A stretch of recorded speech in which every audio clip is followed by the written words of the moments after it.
ድምፃዊቷ 13 ዓመት ነው የተፈረደባት። ይህም የሆነው በ2014 ዓመተ ምህረት ሲሆን እስካሁን 4 ዓመታትን በእስር ላይ አሳልፋለች። ከሰሞኑ ድምፃዊ ያሬድ ነጉ በማረሚያ ቤት ባቀረበው ኮንሰርት ላይ በእስር ላይ የምትገኘው ድምፃዊት ፍሬህይወት ስለሺ መድረክ ላይ ወጥታ ካቀነቀነች በኋላ ድምፃዊቷ ምን ሆና ነው የታሰረችው? ምንስ አጥፍታ ይሆን? ምን ያክል ጊዜስ ተፈረደባት? በሚል ጥያቄ አስነስቷል። በዚህም መሰረት የታሰረችበት ምክንያትና የተፈረደባት ዓመት ስንት እንደሆነ የሚያሳየውን የክስ መዝገብ መረጃው ደርሶናል። ነገሩ እንዲህ ነው። በአቃቤ ሕግ የክስ መዝገብ ላይ አንደኛ ተከሳሽ ፍሬህይወት ስለሺ፣ ሁለተኛ ተከሳሽ አሊ ፈርዳን የተባሉ ሁለት ተከሳሾች በ3 ክሶች ተከሰዋል። በክስ ዝርዝሩ ላይ አንደኛ ተከሳሽ ፍሬህይወት ስለሺ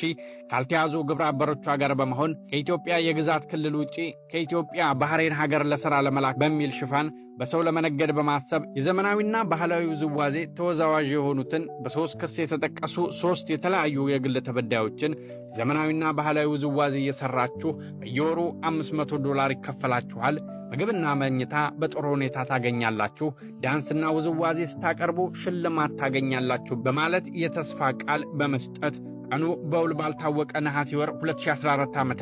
ተበዳይን ለጉዞ ከመለመሏቸው ሌሎች ወጣቶች ጋር ባህሬን ሀገር መዳረሻ በማድረግ ለ3 ወራት ለመቆየት የሚያስችላቸውን የጉብኝት ቪዛ ከባህሬን በቴሌግራም ከላከችላቸው በኋላ ነው። ባህሬን ሲደርሱ ተወዛዋዥ መሆናቸውን እንዳይገልጹ በማስጠንቀቅ ለሁለተኛ ተከሳሽ አሊ ፈርዳን በማስተላለፍ የሚያስተዳድረው ሞኖ የተባለ ሆቴል ውስጥ በሚያቀርቡት ዘመናዊና ባህላዊ ውዝዋዜ በተጨማሪ ለሆቴል አገልግሎት ከሚመጡ የሆቴሉ ወንድና ሴት ደንበኞች ጋር የአልኮል መጠጦችን እንዲጠጡ፣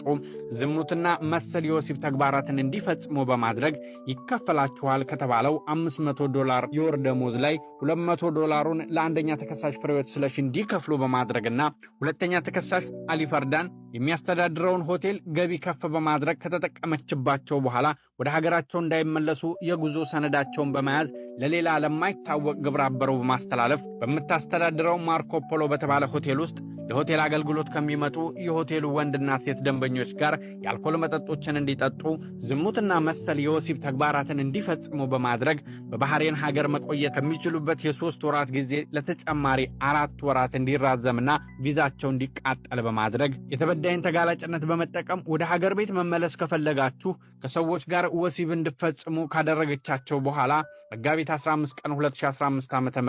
ወደ ሀገራቸው የተመለሱ በመሆኑ በዋና ወንጀል አድራጊነት ተካፋይ በመሆን በሰው መነገድ ወንጀል ተከሳ በፍትህ ሚኒስቴር አቃቤ ሕግ ዘርፍ የተደራጁና ድንበር ተሻጋሪ ወንጀል ጉዳዮች ዳይሬክቶሬት ጀነራል አቃቤ ሕግ ክስ አቅርቦባቸው በፌዴራሉ የመጀመሪያ ደረጃ ፍርድ ቤት ልደታ ምድብ ወንጀል ችሎት ክርክር ሲደረግበት ቆይቷል። በክርክሩ ሂደትም አቃቤ ሕግ በተከሳሾች ላይ ማስረጃ አቅርቦ ያሰማ ሲሆን አንደኛ ተከሳሽ ፍሬህይወት ስለሺ በአቃቤ ሕግ የተቀረበባትን ክስ መከላከል ባለመቻሏ፣ ሁለተኛ ተከሳሽ አቶ አሊ ፈርዳን በችሎት ቀርቦ ሊከላከል ባለመቻሉ ምክንያት ፍርድ ቤቱ በተከሳሾች ላይ የጥፋተኝነት ፍርድ በመስጠት የቅጣት ውሳኔ ያሳረፈ ሲሆን በዚህም በአንደኛ ተከሳሽ ፍሬህይወት ስለሺ ላይ በ13 ዓመት እስራትና በ30 ሺህ ብር የገንዘብ መቀጮ፣ በሁለተኛ ተከሳሽ አቶ አሊ ፈርዳን ላይ ደግሞ በሌለበት በ16 ዓመት እስራትና በ75 ሺህ ብር የገንዘብ መቀጮ ተጥሎባቸዋል። ለዚህም ነው በቃሊቲ ማረሚያ ቤት ወርዳ የተገኘችው